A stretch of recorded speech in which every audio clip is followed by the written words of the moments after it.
बिस्बो को सब्सक्राइब करें और इस बेल आइकन को दबाएं और घिसी पिटी खबरों को देखें मजेदार कहानियों में। याद है ये चुटकुला? डॉक्टर, इस मरीज को तुरंत अपॉइंटमेंट चाहिए। उसे अगले महीने बुलाओ। अगले महीने? तब तक तो मैं मर चुका होऊंगा। कोई बात नहीं, आप अपॉइंटमेंट कैंसिल कर सकते हो। ये मजाक एक हकीकत बन गया जब अगर कोई विजिटर पहली बार यूएस वीजा के लिए अपॉइंटमेंट लेता है दिल्ली या मुंबई से अप्लाई करके, तो वहाँ इंतजार का समय लगभग 2.5 साल तक का है। दिल्ली में 884 दिन और मुंबई में 872। इतना महत्वपूर्ण मुद्दा बन गया है ये कि भारत के विदेश मंत्री को इसे अपने समकक्ष के साथ उठाना पड़ा। भारत में ऐसे परिवार हैं जो मिल नहीं पा रहे। स्टूडेंट कब से ठहरे हुए हैं। हम वीजा के लिए नए स्लॉट ओपन करेंगे। यूएस वीजा का अपॉइंटमेंट न मिलना कोई नई बात नहीं। ग्रीन कार्ड के कुछ परिवारों के कोटा श्रेणियों का इंतजार का समय 20 से 84 सालों के बीच तक का है। और हालांकि EB2 EB3 ग्रीन कार्ड प्राप्त करने के लिए समय कम लगता है, लगभग 10 से 15 साल। ये देरी परिवारों को तोड़ती है जब लीगल वर्क वीजा पर आए हुए अप्रवासियों के बच्चे ड्रीमर्स उम्र बढ़ने पर अलग हो सकते हैं। 21 साल की उम्र के बाद करीबन हर साल 2.5 लाख बच्चे, जिनमें से ज्यादातर भारतीय हैं, अपने माता पिता के H1B वर्क वीजा से टूट जाते हैं। अथुल्या राजकुमार एक ऐसी ही बच्ची है जो सिएटल उपनगर में पली बड़ी और जिसने ऑस्टिन टेक्सास विश्वविद्यालय से बैचलर की डिग्री ली। 5 साल की उम्र से जिसे वो अपना देश बुला रही है, अब वो जबरन वापस भेजे जाने की कगार पर खड़ी हुई लड़ रही है।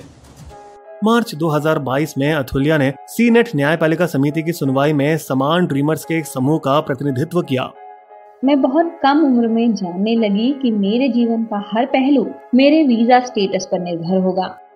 कई युवा इस समस्या को टालने के लिए फिर किसी से यूनिवर्सिटी में दाखिला लेकर स्टूडेंट वीजा पर कानूनी तौर से अपने परिवार के साथ ही रहकर माता पिता के ग्रीन कार्ड मिलने का इंतजार करते हैं। F1 वीजा पर विदेशी छात्र भी ये चाल चलते हैं और अपना CPT पाठ्यचर्या व्यवहारिक प्रशिक्षण रिन्यू करते रहते हैं, कभी कभी धोखाधड़ी से। एक किस्सा जो हमने पहले वीडियो में कवर किया है, जो उन्हें H1B लॉटरी जैकपॉट हिट करने तक कानूनी रूप से अमेरिका में काम करने की परमिशन देता है। कुछ इमिग्रेशन प्रणाली को चकमा देते हैं किराए पर अमेरिकी नागरिक पति या पत्नी से शादी करके, क्योंकि इसे यूएस इमिग्रेशन एक्ट के तहत तरजीह दी जाती है और दशकों का इंतजार समय घटकर प्रणाली सिर्फ 12 से 22 महीनों में हो जाती है। अभी अभी हुए किस्से में भारतीय दिशांत पटेल और श्वेता पटेल का है, जो इंडियाना कॉलेज में मिलकर बॉयफ्रेंड गर्लफ्रेंड बने। दोनों वापस नहीं जाना चाहते थे और उनका स्टूडेंट वीजा भी एक्सपायर हो चुका था। अगर पकड़े गए तो वो इंडिया वापस रवाना किए जाते और वापस आने का बैन लग जाता।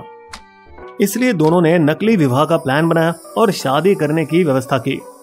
7 अक्टूबर 2020 के दिन वो न्यूयॉर्क राज्य के हैम्बर्ग टाउन हॉल के परिसर में पहली बार अपने होने वाले जीवन साथी से मिले और उन्हें $15,000 बिल से भरा लिफाफा दिया, वो भी नगद। 15 पहले दिए हैं, इसके साथ अब हुए 20। बाकी $20,000 आपको 10 किश्तों में मिलेगा। भारतीय EMI जुगाड़ अमेरिका में भी, वाह। अंदर एक क्लर्क ने शादी की रजिस्ट्री करवाई। मुबारक हो, अब आप पति और पत्नी बन गए। लेकिन क्योंकि ये हकीकत का बंधन नहीं था, जब क्लर्क ने कहा आप दुल्हन को किस कर सकते हैं, दोनों ने ये करने के बजाय सिर्फ फिस्ट बम्प किया। बाहर आने के बाद सबने अपनी अपनी शादी के सबूत के तौर पर कुछ तस्वीरें ली, जिसके बाद 2 अजनबी पति पत्नी अपने अपने रास्ते चले और नवविवाहित जोड़ी ने पास के एक रेस्टोरेंट में अकेले अकेले जश्न मनाया। एक इमिग्रेशन वकील विशाल कमल छाबड़िया ने स्थिति की पूरी जानकारी होने के बावजूद उन्हें यूएस रेसिडेंस इंटरव्यू के वक्त संभवतः सवालों का जवाब देने का तरीका बताया। लेकिन जो कोई नहीं जानता था वो ये था कि दोनों पति पत्नी हकीकत में US citizenship and immigration services के अंडरकवर अधिकारी थे। यहाँ तक कि शादी का रजिस्ट्रेशन कराने वाला क्लर्क भी अंडरकवर में ही काम कर रहा था। गिरफ्तार किए गए 6 लोगों में से दोनों पटेल थे और वकील भी, जिस पर अमेरिकी न्याय विभाग ने मुकदमा भी डाला।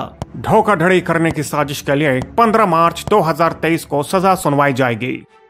एक सिस्टम जो तंग होता जा रहा है, उसी को चकमा देने की कोशिश हर वो अप्रवासी करेगा जिसने आशा छोड़ दी हो।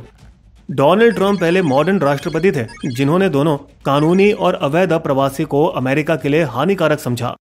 अप्रैल 2020 में उनके राष्ट्रपति पद से हटने के बाद ग्रीन कार्ड बैकलॉग 7,41,000 मामलों तक पहुंच गया था। लेकिन बाइडेन के तहत प्रक्रिया तेज हो गई जब इस साल अक्टूबर में 1 लाख H और L वीजा जारी किए गए, जिससे प्रतीक्षा समय आधा कर दिया गया। यूएस इमिग्रेशन ने भी सितंबर 2022 को खत्म होने वाले साल में 25% अतिरिक्त ग्रीन कार्ड दिए, जिससे बैकलॉग काफी हद तक कम हुआ है और इरादा है कि अप्रैल 2023 तक ग्रीन कार्ड का सारा बैकलॉग पूरी तरह से क्लियर हो जाएगा।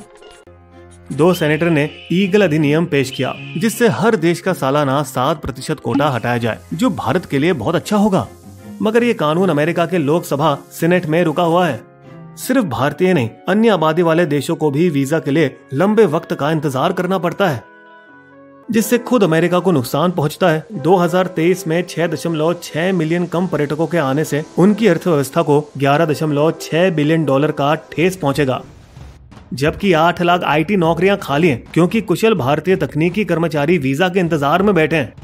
अमेरिकी टेक कंपनियां अपने नेताओं को चिट्ठी पर चिट्ठी भेजे जा रही हैं कुछ सुझाव ढूंढने के लिए, लेकिन अप्रैल 2023 तक वीजा बैकलॉग में इतनी कटौती होने की संभावना नहीं है, खासकर अगर रिपब्लिकन आने वाले 2022 मिड टर्म पोल में बहुमत हासिल कर ले।